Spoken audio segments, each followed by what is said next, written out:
I'm Lion Stoves, and today I'm going to be taking you down the Little Manistee River. After being dropped by the helicopter, it's going to be just me, my camera crew, and whatever nature throws at us. Along the way, I'm going to be showing you a few basic survival skills and show you how this environment is affected by people.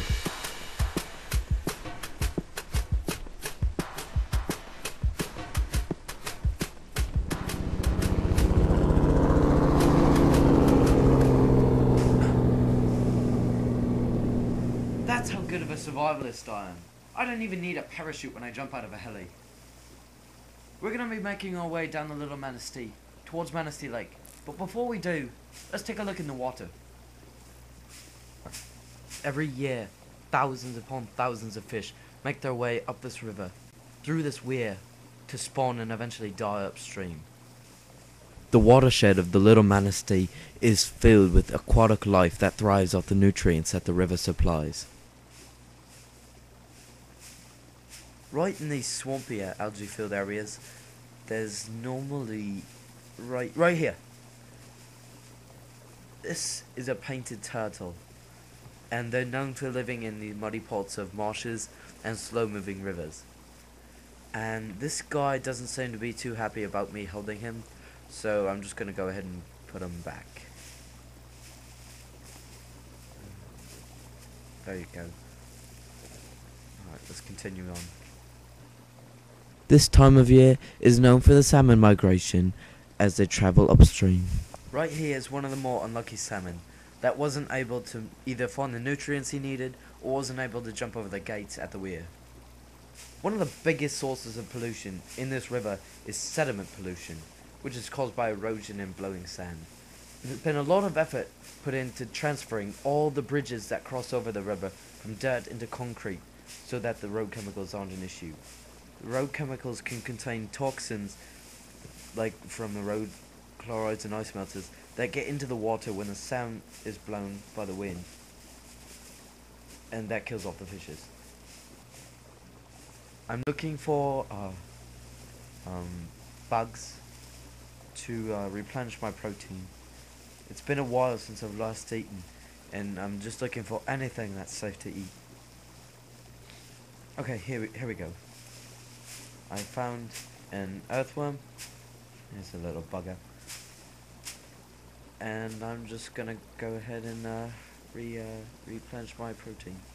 And I'm hoping this is a delicacy.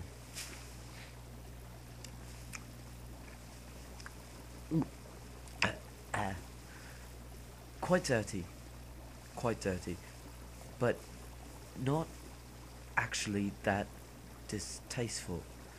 So now that I'm all replenished, I'm just gonna go ahead and go.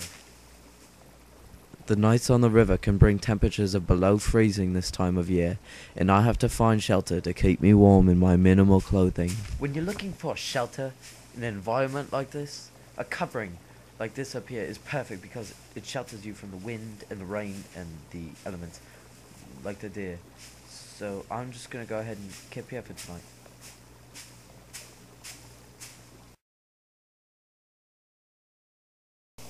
This is just perfect. Unfortunately though, since this is a national forest, I cannot start a fire in here. So I'm gonna have to keep it cold tonight, so good night.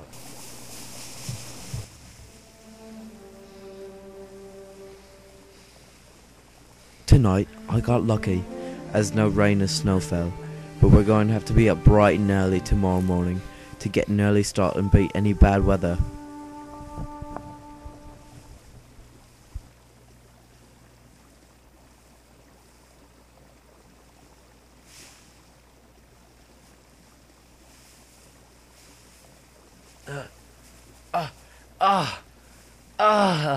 So I woke up this morning to a bad smell, and I felt something cold on my cheek, and I touched it, and I realized that a deer used my face for the loo and relieved himself all over my cheek.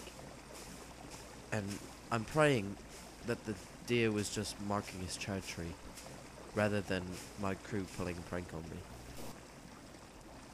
let's continue making our way down the Little Manistee towards Manistee Lake, and hopefully we won't encounter any more deer. This area is just so beautiful that it's hard to believe that it could be in any danger. But even here, in this amazing wilderness, humans have a negative impact. Oh my god. This is why this country fails. Because people litter. I'm gonna go ahead and put this bottle to good use.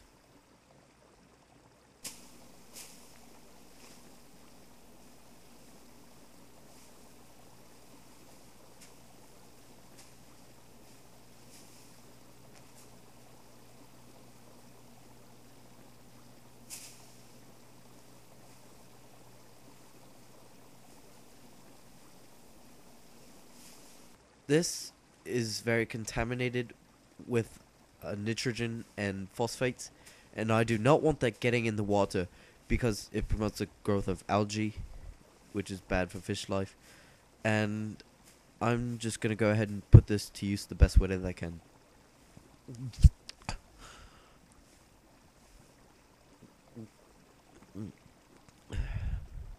Not my favorite.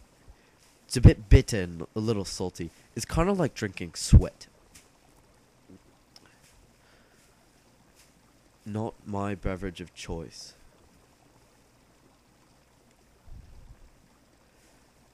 You can even see the steam coming off of it. But it's keeping me hydrated, so I'm not gonna complain. Let's keep on moving. As we walk along here, you'll see a lot of woody debris. And that's as we walk along here, you'll see a lot of woody debris. And that's the spot where the smaller fish live. And you'll see a lot of salmon hanging around there because that's what they eat. And they're actually placed in the water by people to keep the salmon around.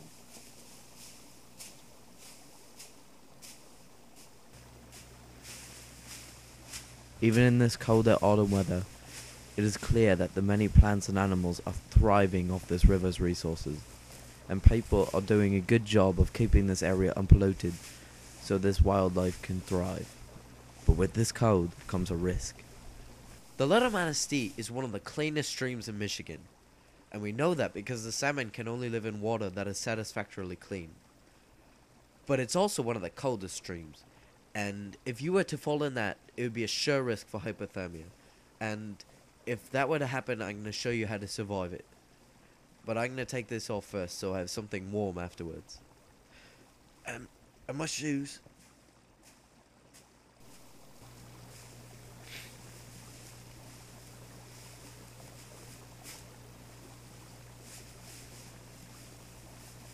This is going to be bloody cold.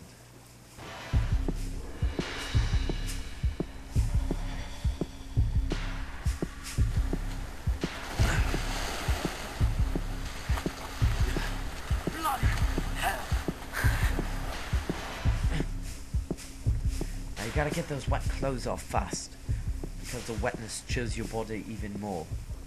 Once you do that, do some push-ups to keep yourself warm.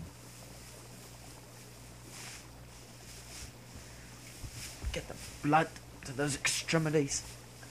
You'll find you warm up really fast. Then dry yourself with anything you've got. Get dressed and get moving. Up ahead, I can hear factories, so I know it's only a matter of time before I'm out of here. We're now reaching the end of the Little Manistee, and it's turning into Manistee Lake. And now that I look at it, it's very vast, and I think you'd have to be incredibly stupid to decide to either go around it or across it. So I'm going to go ahead and flare the heli now.